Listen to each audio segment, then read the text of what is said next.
तुम्हारे छोटे भैया ने नई मुलाजमा रख ली। मेरी भोली अम्मी, भला भाई को इन कामों की कौन सी सेंस है? यकीनन उस सुंदस ने रखी होगी और आपके बेटे ने सारा इल्जाम अपने सर ले लिया होगा। हाँ नाज़ो, ये बात मेरे दिमाग में क्यों नहीं आई? सुना था जोरू का गुलाम, क्या पता था अपने ही घर में देखने को भी मिल जाएगा। देखो जरा। अस्सलामुअलैकुम। वालेकुम अस्सलाम। अरे आप कैसे रास्ता भूल गई? आए ना प्लीज। अरे बैठे। हम तो फिर भी रास्ता भूल गए और आपने तो हमारी शहजादी का चुपके चुपके रिश्ता ही तय कर दिया। वैसे बड़े अफसोस की बात है।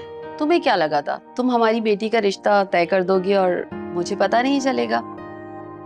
ऐसा हो नहीं सकता कि हमारी बेटी का रिश्ता हो और हमें ही खबर ना हो। कैसी बातें कर रही हो सरीना? अभी कल ही तो होकर आए हैं हम वहां से तारीख तय करके। अरे बहन, मिठाई मिले हुए तो कई दिन हो गए। अच्छा अच्छा, वो शायद रोहान की वालदा की तरफ से आई होगी।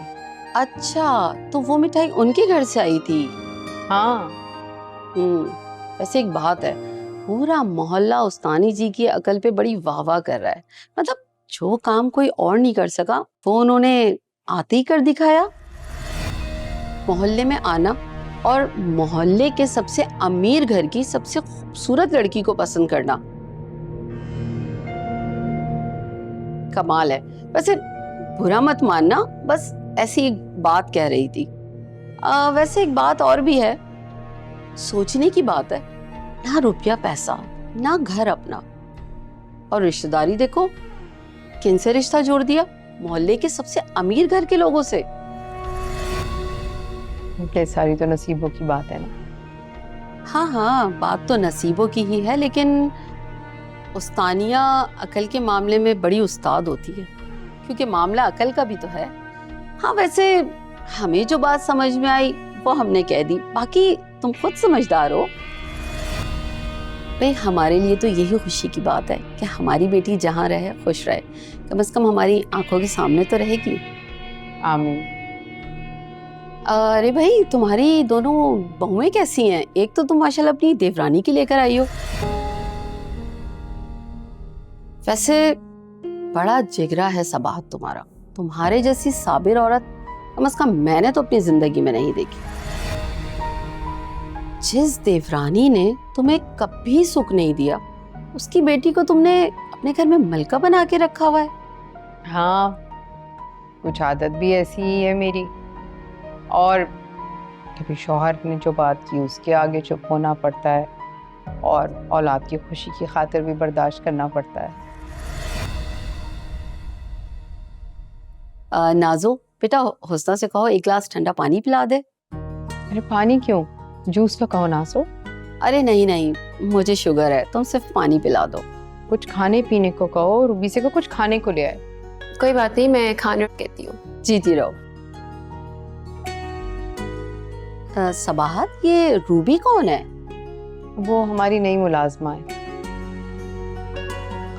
क्यों भाई, हुस्ना भी कहाँ है? वो तो परसों से तुम्हारे घर आ रही थी। ये जरूर तुम्हारी बहुओं को तो नापसंद नहीं। पुराने मुलाजिम ना पुराने लोगों के वफादार होते हैं, ये नए आने वालों को थोड़ी अच्छे लगते हैं। बिल्कुल ठीक कह रही हो सरीना, लेकिन क्या बताऊं, बस हर आए रोज हुस्ना भी पर काम की शिकायत, कोई नया इल्जाम लगता रहता था, इसलिए चली गई। हाय मेरी भोली बहन, तुम्हें ना अल्लाह पाक ने बड़ा ज़र्फ और सादगी दी है। बस ये सब तुम्हारे भोलेपन की वजह से है, इसलिए हर कोई तुम्हें बेवकूफ़ बनाने की कोशिश करता है। हाँ, ये बात तो तुमने बिल्कुल सच की, ऐसा ही होता है।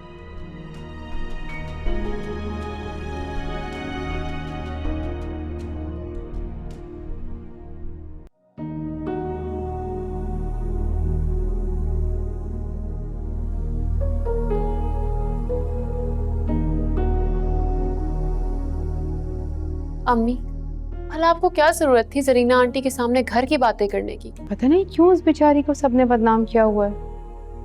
हमसे तो आज तक उसने किसी की बात नहीं की कभी, तो हमारी बात क्यों कहीं जाकर करेगी वो?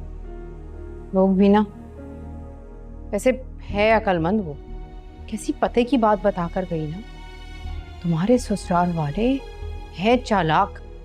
देखो कैसे किराए के घर में आए, थोड़े दिन हुए उन्हें यहाँ आए हुए, और पूरे मोहल्ले में जान पहचान बनाई, किराए का घर लिया, ऐसी धाक बिठाई, हर जगह मिठाई भी बांट डाली।